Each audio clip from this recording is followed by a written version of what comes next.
A vacinação é um processo de imunização extremamente importante, extremamente utilizado pela população.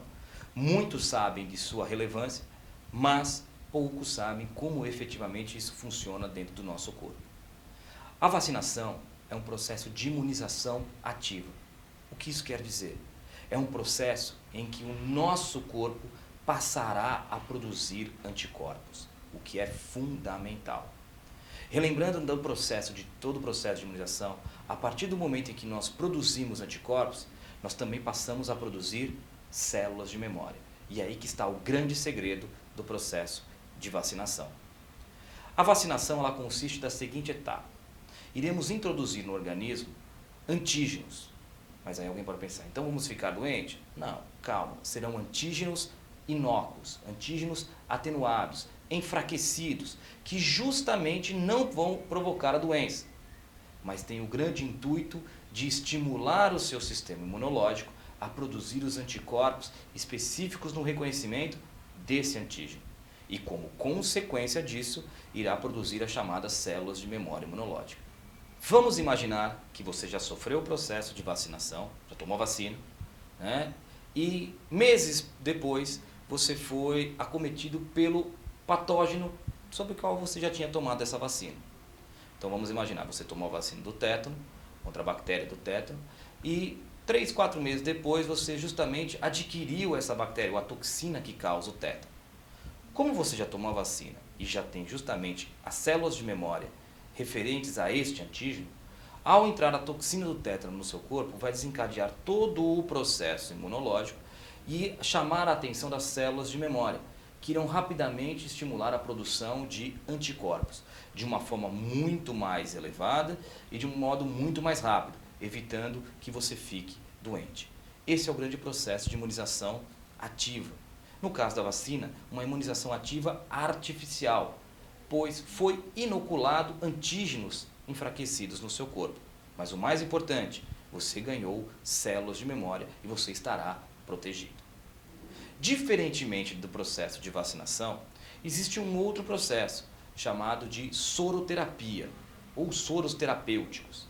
Este processo não consiste numa imunização ativa, muito pelo contrário, ele é chamado de imunização passiva, pois ele não estimula a produção de anticorpos pelo nosso organismo e muito menos a produção de células de memória. Nesse processo de soroterapia, no nosso organismo serão injetados anticorpos. Anticorpos estes que foram produzidos em outros animais, como por exemplo mamíferos de grande porte, no caso o cavalo. No cavalo serão injetados pequenas quantidades desses antígenos que estimularão o cavalo a produzir os anticorpos. Retiraremos uma parte do sangue com os anticorpos desse cavalo, serão processados em laboratório e irão produzir o chamado soro terapêutico. Mas em que momento eu vou utilizar esse soro terapêutico? Justamente quando eu adquirir uma doença ou for contaminado por uma toxina de um outro animal, em que nesse momento não daria tempo de eu produzir naturalmente ou artificialmente os meus anticorpos, artificialmente no caso da vacina, e para resolver o problema eu tenho que já receber de imediato esses anticorpos vindos dos soros terapêuticos. Com que intuito? Evitar os danos, eliminar os patógenos ou no caso as toxinas e o meu organismo estará protegido. Se numa segunda vez formos contaminados pelo mesmo antígeno ou pelo mesmo patógeno, justamente estaremos desprotegidos. A vacinação é um processo preventivo, é um processo profilático, enquanto a produção do soro é um processo terapêutico para evitar. Você toma a vacina justamente para não pegar a doença.